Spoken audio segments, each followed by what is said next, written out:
Hello friends, నమస్తే. Welcome back to tarot with Shri Vishishta. So మీరు అందరూ కూడా ఆనందంగా ఆరోగ్యంగా ఉన్నారని ఆశిస్తున్నాను. సో అందరూ కూడా నా ఛానల్ లైక్ చేయండి, షేర్ చేయండి, కామెంట్ చేయండి. సో సబ్స్క్రైబ్ చేయడం మాత్రం మర్చిపోకండి ఫ్రెండ్స్. సో ఎవరికైనా సరే పర్సనల్ రీడింగ్ కావాలనుకుంటే మాత్రం డిస్ప్లేలో అండ్ డిస్క్రిప్షన్లో ఉన్న మొబైల్ నెంబర్ అనేది మెన్షన్ చేసి ఉంది. మీరు దానికి ఫోన్ కానీ వాట్సాప్ కానీ చేయండి, నేను రెస్పాండ్ అవుతాను.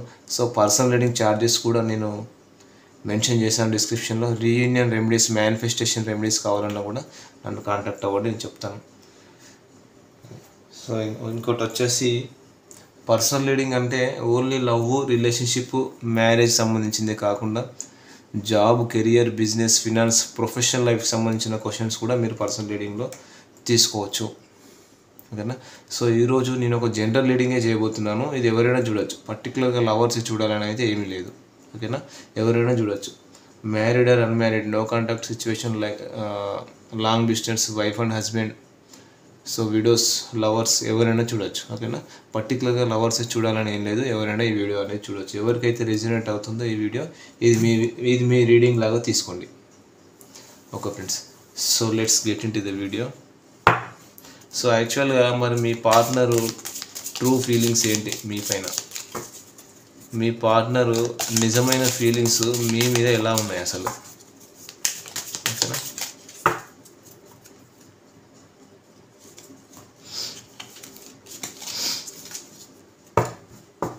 సో మీ పార్ట్నర్ ట్రూ ఫీలింగ్స్ ఏంటి మీ పైన? Oh, king of swords, two of swords, death card, six of cups, king of cups, oh my god, five of pentacles, eight of cups, four of pentacles, the wall card,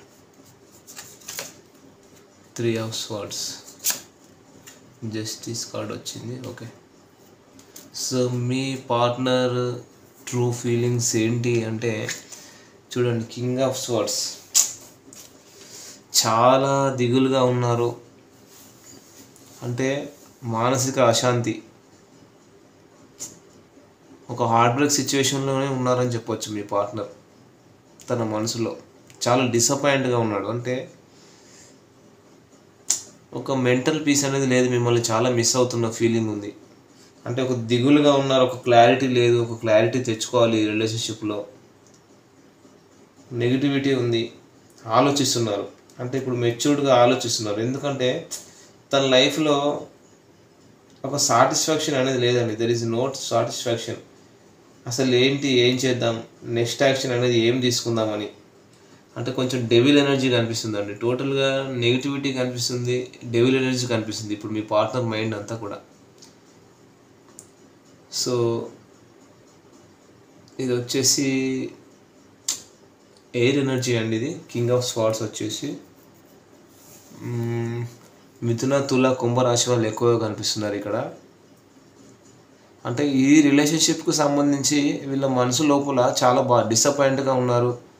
అసలు ఈ రిలేషన్షిప్లో ఒక clarity లేకుండా ఉంది. Clarity తెచ్చుకోవాలి ఎలాగైనా సరే. So ఈ రిలేషన్షిప్ని కాపాడుకోవాలి అనేది వీళ్ళ మనసులో ఉన్న ఫీలింగ్ అన్నమాట. ట్రూ ఫీలింగ్స్ ఇవి. చూడండి, నిజంగా రెండు విషయాల మధ్య జగులు చేస్తున్నారు.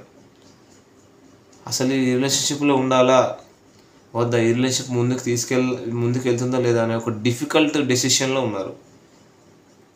అంటే డెసిషన్ మేకింగ్లో చాలా కష్టతరంగా ఉంది మీ పార్ట్నర్. అంటే ఆప్షన్స్ వెతుక్కుంటున్నారు, ఏం చేయాలి అంటే ఒక డెడ్ లాక్ సిచ్యువేషన్లో ఉన్నారన్నమాట. ఏం చేయాలి, ఏం చేయకూడదు, ఏం చేయాలి. ఇప్పుడు తను అంటే మీ పార్ట్నర్ ఏమనుకుంటారంటే, ఇప్పుడు తను మీ లైఫ్లోకి వస్తే మీరు ఎక్కడ తనను రిఫ్యూజ్ చేస్తారు, మీరు ఎక్కడ తనను అవాయిడ్ చేస్తారు అని తన భయం. ఎందుకంటే ఇంతకుముందు మిమ్మల్ని మీ పార్ట్నర్ అవాయిడ్ చేశారు. ఇక్కడ కొంతమంది పార్ట్నర్స్ ఎలా ఉన్నారంటే, మీరు తన లైఫ్లోకి ఎంటర్ అయినప్పుడు మిమ్మల్ని అవాయిడ్ చేశారు మీ పార్ట్నర్స్. ఇప్పుడు మీ పార్ట్నర్ భయం ఏంటంటే, మీ పార్ట్నర్ మీ లైఫ్లోకి వస్తే మీరు ఎక్కడ అవాయిడ్ చేస్తారో, రిఫ్యూజ్ చేస్తారో, వద్దంటారో, తిడతారో, అంటే మిమ్మల్ని టచ్ చేయాలంటే కూడా భయం, అట్లాంటి సిచ్యువేషన్లో ఉందన్నమాట. క్రాస్ రోడ్స్లో ఉన్నారు. కాల్ చేయాలా వద్దా, మెసేజ్ చేయాలా వద్దా, అంటే కాల్ చేస్తే మీరేమంటారో, మెసేజ్ చేస్తే మీరు మళ్ళీ ఏ విధంగా రెస్పాండ్ అవుతారని భయపడుతున్నారన్నమాట ఇప్పుడు మీ పార్ట్నర్. సూపర్, అలాగే ఉండండి మీరు. సో డెత్ కార్డ్ వచ్చేసి ఇక్కడ వీళ్ళు ఏంటంటే, నిజంగా చెప్పాలంటే మీ పార్ట్నర్లో ఒక గాఢమైన మార్పు వచ్చిందండి. చాలా ట్రాన్స్ఫర్మేషన్, మ్యానిపులేషన్ అయింది. ఎవరో మ్యానిపులేట్ చేశారు. అంటే ఎవరో మీకు సంబంధించిన వాళ్ళ, లేదంటే మీకు పార్ట్నర్ మధ్యలో మీ కామన్ ఫ్రెండ్ ఎవరో, మ్యూచువల్ ఫ్రెండ్స్ ఎవరో మీ గురించి చెప్పారు. మీ గురించి అసలు మీరేంటి అని చెప్పేసి, మీ వాల్యూ ఏంటి, మీరు ఎంత మంచివారు, మీరు ఎంత లవబుల్ పర్సన్ అని చెప్పేసి మీ గురించి ఎవరో మీ పార్ట్నర్కి చెప్పారు. అందుకనే వీళ్ళలో ఒక గాఢమైన మార్పు వస్తూ ఉంది, ఆల్రెడీ వచ్చింది. అంటే ఈ మార్పు ఏంటంటే ఒక వైరాగ్యం లాంటిది అన్నమాట. అంటే వెయిట్ చేసి ఉంటారు కదా బాగా, ఈ రిలేషన్షిప్లో వెయిట్ చేసి ఎట్లాంటి రెస్పాన్స్ రాకపోయినప్పటికీ ఇక ఈ పర్సన్ మనకు వద్దు అనుకునే సిచ్యువేషన్ మీకు తీసుకొచ్చారు మీ పార్ట్నర్. అంటే ఒక ట్రాన్స్ఫర్మేషన్ కూడా జరుగుతూ ఉండొచ్చు. అంటే ఈ రిలేషన్షిప్ ఒక రీబర్త్ అవుతుంది అనమాట. అంటే ఇంకా రెస్పాన్స్ మీ పార్ట్నర్ నుంచి రాకపోయేసరికి మీరు మూవ్ ఆన్ అయిపోయే సిచ్యువేషన్ దాకా వచ్చారు. సో ఇప్పుడు వాళ్ళకి అర్థమైందనమాట, మీ నుంచి ఎందుకు నాకు కాల్స్ రావట్లేదు, కమ్యూనికేషన్ రావట్లేదు, ఈ సైలెంట్ బిహేవియర్ ఏంటి అని చెప్పేసి వీళ్ళు ఆలోచించుకుని ఇప్పుడు వీళ్ళు మీతో ఒక న్యూ బిగినింగ్ చేయాలనే ఆలోచనలోకి వచ్చారు. మీ పార్ట్నర్ ట్రాన్స్ఫర్ అయ్యారు. చాలా ట్రాన్స్ఫర్మేషన్ అయిపోయింది. వీళ్ళలో మ్యానిపులేట్ అయ్యారు. వీళ్ళలో ఉన్న ఒక బ్యాడ్ సైకిల్ ఎండ్ అయింది. ఒక న్యూ బిగినింగ్ చేయాలనుకుంటున్నారు. చూడండి, 6 ఆఫ్ కప్స్. ఇక్కడ వచ్చేసి కర్కాటక, వృచ్చిక, మీనరాశి వాళ్ళు కనిపిస్తున్నారు 6 ఆఫ్ కప్స్తో. సో ఇది ఏంటంటే కప్స్ వాటర్ సైన్ అండి. మీతో చూసారా, మీతో రీయూనియన్ కావాలనే ఆలోచన, మీకు న్యూ బిగినింగ్. కొంతమంది పార్ట్నర్స్ ఇక్కడ ఎలా ఉన్నారంటే సింగిల్ పేరెంట్ కూడా అయి ఉండొచ్చు ఇక్కడ. సో లాంగ్ డిస్టెన్స్లో కూడా కనిపిస్తున్నారు ఇక్కడ కొంతమంది పార్ట్నర్స్ అండ్ చూసే వ్యూవర్స్ కూడా. మీతో రీయూనియన్ కావాలి ఎలాగైనా సరే, మిమ్మల్ని చాలా మిస్ అవుతున్నాను, రీయూనియన్ కావాలని కోరుకుంటున్నాను. మరి ఇంత రీయూనియన్ కావాలని కోరుకుంటున్నప్పుడు మరి మీ పార్ట్నరు కాల్ కానీ మెసేజ్ కానీ చేయొచ్చు కదండి. ఎందుకంత డామినేషన్, ఎందుకంటే యాటిట్యూడ్ చూపించడం? చేయొచ్చు కదా, కమ్యూనికేషన్ చేసి మాట్లాడవచ్చు కదా, ఒక మెమొరీస్ అనేవి షేర్ చేసుకోవచ్చు, ఫీలింగ్స్ అన్ని ఎమోషన్స్ అన్నీ షేర్ చేసుకోవచ్చు కదా. మిస్ అవుతున్నాను చెప్పడం దేనికి? మీ పార్ట్నరు చేయండి, కాల్ కానీ మెసేజ్ కానీ చేయండి, కమ్యూనికేషన్ చేయండి. యాక్చువల్గా మీ పార్ట్నర్కి మీ మీద ఒక ఫిజికల్ అట్రాక్షన్ కూడా ఉంది. పార్ట్నర్ మీతో ఒక ప్యాషనేట్ న్యూ బిగినింగ్ చేయాలనే ఆలోచనలో ఉన్నారు. మీరంటే ఒక ప్యాషన్ ఉంది, మీతో ట్రావెల్ కూడా చేయాలనుకుంటున్నారు, మీరు జర్నీ చేయాలనుకుంటున్నారు. మీ పార్ట్నర్ నిజంగా రీయూనియన్ అయితే చేయాలని ఉందండి. చూడండి, king of cups. Me partner family oriented person. Okay, మీరు కూడా ఫ్యామిలీ ఓరియంటెడ్ పర్సన్. ఇక్కడ ఎమోషనల్గా ఇద్దరు కనెక్ట్ అయ్యారు. ఎమోషనల్ డిస్టెన్స్ అనేది పెరిగింది. ఇద్దరి మధ్య ఏదో చిన్న కాన్ఫ్లిక్ట్స్, చిన్న గొడవలు అయ్యాయి. సో ఇప్పుడు మీ పార్ట్నర్ లైఫ్ మనసులో ఉన్న నిజమైన ట్రూ ఫీలింగ్స్ ఏంటి అంటే, ఇప్పుడు మీ పార్ట్నర్ నిజాయితీగా చెప్తున్నారు, మన మధ్య ఎమోషనల్ డిస్టెన్స్ వద్దు, ఎమోషనల్ బ్యాలెన్స్, ఎమోషన్స్ అన్నీ కూడా బ్యాలెన్స్గా పెట్టుకుందాం, ఒక కంపాషన్ అనేది తెచ్చుకుందాం, ఒక బ్యాలెన్స్ చేద్దాం, ఈ రిలేషన్షిప్లో ఒక బ్యాలెన్స్ అనేది తీసుకొద్దాం, మీరు నాకు సపోర్ట్ ఇవ్వండి. సో అని చెప్పేసి జనరల్ చెప్పాలంటే మీ పార్ట్నర్ చాలా ఈగోయిస్టిక్ పర్సన్ అండి. అసలు మిమ్మల్ని ఒక మనిషిలా కూడా వీళ్ళు చూడలేదు. చాలా క్రిటిసైజ్ చేశారు, చాలా విమర్శించారు. మీ వాల్యూ ఏంటనేది తెలుసుకోలేదు. వీళ్ళు ఇప్పుడు తెలుసుకుంటున్నారు. సో మీరు ఎంత నాలెడ్జబుల్ పర్సన్, ఒక నేమ్ అండ్ ఫేమ్ ఉన్న పర్సన్ అని వీళ్ళకి అర్థమవుతుంది. తన ప్రేమను మీకు ఇవ్వాలనుకుంటున్నారు, లేదా అంటే తనను తాను ప్రొటెక్ట్ చేసుకుంటున్నారు, తనను తాను కాపాడుకుంటున్నారు, ఎవరు డిస్టర్బ్ చేయొద్దని అనుకున్న మాట నిజమే. కన్ఫ్యూజన్ స్టేట్లో ఉన్నారు మీ పార్ట్నర్, కానీ ఇప్పుడు మీతో ఒక న్యూ బిగినింగ్ చేయాలి, ఖచ్చితంగా రిస్క్ తీసుకోవాలనుకుంటున్నారు. చూడండి, 5 ఆఫ్ పెంటికల్స్. ఇక్కడ ఏంటంటే మీరు చాలా ట్రాప్డ్ ఫీల్ అవుతున్నారు. ఇక్కడ ఏమో అంటారు కదా, ఇరక్కపోయి ఇరుక్కున్నా అని. అంటే ఈ మనిషి అంటే మీ పార్ట్నరు ఉలుకరు పలుకడు. అసలు ఈ మనిషి కోసం ఇంకా నేను ఇంకెన్ని రోజులు వెయిట్ చేయాలి, ఈ రిలేషన్షిప్ నుంచి ఉండలేకపోతున్నాను, బయటికి రాలేకపోతున్నాను. ఉంటే ఓ బాధ, ఉండకపోతే ఓ బాధ. మనం ఎక్కడికి వెళ్ళినా కూడా మన మనసు, మన మైండ్ అయితే మనతోనే వస్తుంది కదండి. ఇంకా మీ పార్ట్నర్కి చాలా ఫైనాన్షియల్ ఇష్యూస్ ఉన్నాయి, ఎమోషనల్ అప్సెట్లో ఉన్నారు, emotional loss, property loss, financial loss, mindset అంతా ఏదోలాగా అయిపోయింది.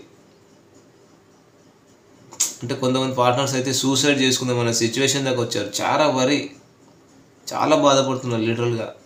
మొత్తానికి పేదరికంలో మునిగిపోయారు, అన్నీ లాస్ అయిపోయి. ఫైనాన్షియల్గా అయితే చాలా లాస్ అయిపోయి ఒంటరిగా దిగులుగా మీ దగ్గరికి రావాలనుకుంటున్నారు వీళ్ళు.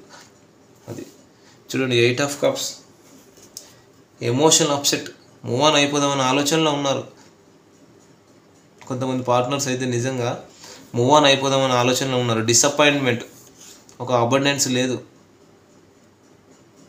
అంటే ఈ రిలేషన్షిప్ నుంచి ఇక విత్డ్రా తీసేసుకుందామన్న ఆలోచనలో కొంతమంది ఉన్నారు. ఎస్కేప్ అయిపోదాం, లెఫ్ట్ అయిపోదాం, ఇంకా ఎమోషనల్ అప్సెట్ అని చెప్పేసి, అంటే ఈ పర్సన్ మాట్లాడడం లేదు కొంచెం కూడా అని మీరు చాలా బాధపడుతున్నారు. ఈ పర్సన్ కొంచెం కూడా మాట్లాడట్లేదు, ఏంటి అసలు కమ్యూనికేషన్ లేదు, ఏంటి ఏం జరుగుతుందని చెప్పేసి మీరు చాలా బాధపడుతున్నారు మీ పార్ట్నర్ విషయంలో.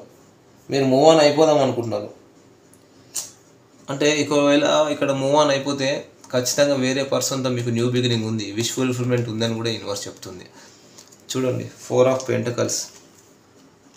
సో 4 ఆఫ్ పెంటకల్స్ వచ్చేసి మీ పార్ట్నర్ నిజంగా డబ్బు పిచ్చి, డబ్బు మాయలో పడిపోయి మనీ మేకింగ్లో ఫోకస్గా ఉండి డబ్బు సంపాదనలో పడిపోయారు. ఈ పర్సన్ మనీ మేకింగ్లో ఫోకస్గా ఉన్నారు, తను కాపాడుకుంటున్నారు. కానీ మిమ్మల్ని చాలా ప్రేమించారండి మీ పార్ట్నర్. కొంతమంది పార్ట్నర్స్ ఇక్కడ మిమ్మల్ని మాత్రం చాలా ప్రేమించారు. వర్క్ ఓరియంటెడ్గా, ఒక బిజినెస్ అయినా, ఒక జాబ్ అయినా, కెరీర్ పరంగా ఎంత బిజీగా ఉన్నా సరే మిమ్మల్ని మాత్రం ట్రూగా లవ్ చేశారు. కానీ ఎప్పుడు ఎక్స్ప్రెస్ చేయలేదు మీ పార్ట్నర్. తన మనసులో ఉన్న నిజమైన ట్రూ ఫీలింగ్ ఇది. తను కాపాడుకున్నారు, మిమ్మల్ని చాలా ప్రేమించారు, చాలా డీప్ లవ్ చేశారు. మీరు తనకే సొంతం, ఇంకా ఎవరితో మీరు మాట్లాడకూడదు అన్నట్టుగా ప్రేమించారు. చాలా డీప్ లవ్ చేశారు మీ పార్ట్నర్, లిటరల్గా చెప్పాలంటే. చూడండి, ద వరల్డ్. ఇప్పుడు మీ పార్ట్నరు చేసిన మోసానికి నిజంగా ఇప్పుడు మీరు హీల్ అవ్వడానికి ప్రయత్నిస్తున్నారు. అంటే ఇక్కడ ఏంటంటే మీరు ఈ కనెక్షన్ సంబంధించి ఏం చేయాలి, ఏం చేయకూడదు, మెసేజ్ చేయాలా లేదా కాల్ చేయాలా అలాంటి ఆలోచనలు ఇంకా మీరు పక్కన పెట్టేశారు. ఎందుకంటే మీరు ఎంత చేయాలో అంత చేశారు. ఈ రిలేషన్షిప్కి చేయాల్సిందంతా చేశారు, ఎంత ఇవ్వాలో అంత ఇచ్చారు, ఎంత ప్రేమ చూపాలో అంత చూపారు. ఇక ఇంతకంటే ఎక్కువ ఏం చేయలేనని చెప్పేసి ఇంకా మీరు నా వల్ల కాదు అని చెప్పేసి ఇంకా డిసప్పాయింట్మెంట్లో ఉన్నారు. మీరు హీల్ అవుతున్నారు. ఇప్పుడు ఇక్కడ అర్థమవుతుంది మీ పార్ట్నర్, ఈ రిలేషన్షిప్కి సంబంధించి మీ పార్ట్నర్కి ఎంత న్యాయం చేయాలో అంత న్యాయం చేశారు, ఇక్కడ కనిపిస్తుంది. అందుకనే ఇక్కడ మీరు మీ పార్ట్నర్ విషయంలో కమ్యూనికేషన్ చేయాలనే ఆలోచన పక్కన పెట్టేశారు. మీ టైంని మీరు హాయిగా స్పెండ్ చేయడానికి ప్రయత్నిస్తున్నారు, అక్కడ అర్థమవుతుంది. అంటే ఇక్కడ కానీ ఇప్పుడు మీ పార్ట్నర్కి ఏంటంటే మీరు అలా ఉండకూడదు. అంటే కమ్యూనికేషన్ చేయాలా, మెసేజ్ చేయాలా, గివప్ చేయాలా, మూవ్ ఆన్ అవ్వాలన్న ఆలోచనలు మీ మైండ్లో రాకూడదని మీ పార్ట్నర్ అంటున్నారు. మీలో ఒక చేంజ్ రావాలి. నా మనసు మారింది, నేను మారిపోయాను, నాలో ఒక చేంజ్ అనేది వచ్చింది. ఈ రిలేషన్షిప్కి సంబంధించి మీకు సంబంధించి నాలో ఒక చేంజ్ వచ్చింది. మీరంటే నాకు ఒక అట్రాక్షన్ ఉంది. మీతో విష్ ఫుల్ఫిల్మెంట్ చేయాలనుకున్నాను, ట్రావెల్ చేయాలి, సెలబ్రేషన్ చేయాలి, నా లైఫ్లో మీతో లైఫ్ లాంగ్ ట్రావెల్ చేయాలని వీళ్ళని, అంటే మీ నుంచి ఒక చేంజ్ కోరుకుంటున్నారు ఇప్పుడు మీ పార్ట్నర్. మీ గురించి అర్థమవుతుంది వీళ్ళకి. చూడండి, 3 ఆఫ్ స్వార్డ్స్. ఇప్పుడు కొంతమంది విషయంలో కొంతమంది పార్ట్నర్స్కి విషయంలో థర్డ్ పార్టీ సిచ్యువేషన్ ఉంది ఖచ్చితంగా. సో హార్ట్ బ్రేక్ అయింది మీ పార్ట్నర్కి నిజంగా. సో అందుకనే వెల్ విషర్స్ అడ్వైస్ తీసుకుంటున్నారు. సో థర్డ్ పార్టీ వల్ల హార్ట్ బ్రేక్ అయింది, థర్డ్ పార్టీ వల్ల మనసుకు గాయమైంది, థర్డ్ పార్టీ మోసం చేస్తున్నారు, చాలా ప్రాక్టికల్గా ఉన్నారు. థర్డ్ పార్టీ ఎమోషనల్ పెయిన్ అనుభవిస్తున్నారు, చాలా హర్ట్ అయ్యారు. థర్డ్ పార్టీ నుంచి డివర్స్ తీసుకుందామన్న ఆలోచనలో ఉన్నారు, డిప్రెషన్లో ఉన్నారు, చాలా లాస్ ఫీల్ అవుతున్నారు. ఖచ్చితంగా థర్డ్ పార్టీ నుంచి వీళ్ళు డివర్స్ తీసుకోవాలనుకుంటున్నారు, మీ వైపుకు రావాలనుకుంటున్నారు. చూడండి, జస్టిస్ మీకు న్యాయం చేయాలి, మిమ్మల్ని లీగల్గా మ్యారేజ్ చేసుకొని లైఫ్ లాంగ్ మీతో ట్రావెల్ చేయాలి, ఒక హ్యాపీ ఫ్యామిలీ ఏర్పరచుకోవాలి అని చెప్పేసి ఇప్పుడు వీళ్ళు అనుకుంటున్నారు అన్నమాట. అంటే ఎలాగైనా సరే మీకు న్యాయం చేయాలి, ట్రెడిషనల్గా మిమ్మల్ని మ్యారేజ్ చేసుకోవాలి, లైఫ్ లాంగ్ మీతో ట్రావెల్ చేయాలనే ఆలోచనలో ఉన్నారు. ఒక ఈక్వాలిటీ, ఒక క్లారిటీ తెచ్చుకోవాలి. అది. సో మీ పార్ట్నర్ మీకు ఎట్లాంటి లవ్ మెసేజ్ పంపారో చూద్దాం. సో మీ పార్ట్నర్ మీకు ఎలాంటి లవ్ మెసేజ్ పంపారు చూడండి. I know that I crossed the line with you. So మీ విషయంలో నేను హద్దులు దాటి ప్రవర్తించాను అని అంటున్నారు. I remember every detail of the day. ప్రతిరోజు కూడా నేను మిమ్మల్ని గుర్తు చేసుకుంటున్నాను. పాస్ట్లో మీ మధ్య జరిగిన సంఘటనలు ఏదైతే ఉందో అవన్నీ గుర్తు తెచ్చుకుంటున్నారు. I'm so attracted to you. నేను మీకు అట్రాక్ట్ అయ్యాను అంటున్నారు మీ partner. Super. I'm afraid to contact you. చెప్పానా, మీ పార్ట్నర్కి ఇప్పుడు మిమ్మల్ని టచ్ చేయాలంటే భయం. వచ్చింది కదా 2 of Swords. మిమ్మల్ని కాంటాక్ట్ అవ్వాలన్నా, మిమ్మల్ని టచ్ చేయాలన్నా భయపడుతున్నారు. I regret lying to. మీకు అబద్ధం చెప్పినందుకు ఇప్పుడు బాధపడుతున్నారు. ఏం అబద్ధం చెప్పారండి మీరు? I'm starting to understand our connection. ఈ రిలేషన్షిప్ని ఇప్పుడిప్పుడే అర్థం చేసుకుంటున్నారు వీళ్ళు. I will wait for a sign from మీ నుంచి ఏదో ఒక సిగ్నల్ ఎక్స్పెక్ట్ చేస్తున్నారు, పాజిటివ్ సిగ్నల్ అన్నమాట. I know I messed up everything. నాకు తెలుసు నేను మిమ్మల్ని చాలా ఇబ్బంది పెట్టాను, నాకు అర్థమవుతుంది. So you don't know how hard it was to let you go. నీకు తెలీదు నేను ఎట్లాంటి కష్టమైన పరిస్థితుల్లో ఉన్నాను ఇప్పుడు మీరు నా నుంచి వెళ్ళిపోయిన తర్వాత అని చెప్పేసి మీ పార్ట్నరు బాధపడుతున్నారు. I want to feel that way again. So పాస్ట్లో మీ ఇద్దరి మధ్య జరిగిన సిచ్యువేషన్స్, మీరు కలిసిన సందర్భాలు ఏవైతే ఉన్నాయో మళ్ళీ అదే సిచ్యువేషన్స్ మళ్ళీ మన లైఫ్లోకి తీసుకురావాలనుకుంటున్నారు అన్నమాట. I want you. మీరు కావాలంట. Super, very nice. సో ఒకవేళ మీ పర్సన్ మేషరాశి నుంచి మీనరాశి వరకు ఉంటే మీ గురించి ఏం ఆలోచిస్తారు? ఒకవేళ మీ పార్ట్నరు మేషరాశి నుంచి మీనరాశి వరకు ఉంటే మీ గురించి ఏం ఆలోచిస్తున్నారు? సో మీ పార్ట్నర్ మేషరాశి అయితే మీకు ఏదో ఆఫర్ ఇవ్వాలనుకుంటున్నారు ఫినాన్షియల్గా. సింహరాశి అయితే సూపర్, మీతో న్యూ బిగినింగ్ చేయాలనుకుంటున్నారు. ధనుస్సు రాశి అయితే మీకు ఇది కూడా ఒక ఆఫర్ ఇవ్వాలనుకుంటున్నారు, ఇది లవ్ ప్రపోజల్ లాంటిది. సో కర్కాటక రాశి అయితే సూపర్, మీ ఇద్దరిది కూడా ఒక పాస్ట్ లైఫ్ కనెక్షన్. సో వృశ్చిక రాశి అయితే సో ఈ రిలేషన్షిప్ గురించి వెల్ విషర్స్తో డిస్కస్ చేస్తున్నారు. సో మీన రాశి అయితే మీకు న్యాయం చేయాలనుకుంటున్నారు. సో మిథున రాశి అయితే మిమ్మల్ని స్పై చేస్తున్నారండి, చాలా స్పై చేస్తున్నారు సోషల్ మీడియాలో. సో తులారాశి అయితే మీతో ఒక ప్యాషనెట్ న్యూ బిగినింగ్ చేయాలనుకుంటున్నారు. సో కుంభరాశి అయితే ఒక క్లారిటీ తెచ్చుకోవాలనుకుంటున్నారు. సో వృషభ రాశి అయితే మీతో వెయిటింగ్ ఎనర్జీలో ఉన్నారు. సో కన్యా రాశి అయితే ఓ మై గాడ్ డెవిల్ ఎనర్జీలో ఉన్నారు. సో మకర రాశి అయితే చాలా ఎమోషనల్ అప్సెట్లో ఉన్నారు, ఎమోషనల్ లాస్ ఫీల్ అవుతున్నారు. సో ఇది వచ్చేసి ఈరోజు వీడియో ఫ్రెండ్స్. ఈ వీడియో కనుక మీకు నచ్చినట్టయితే లైక్ చేయండి, షేర్ చేయండి, కామెంట్ చేయండి. సో సబ్స్క్రైబ్ చేయడం మాత్రం మర్చిపోకండి friends. Thank you friends, all the best.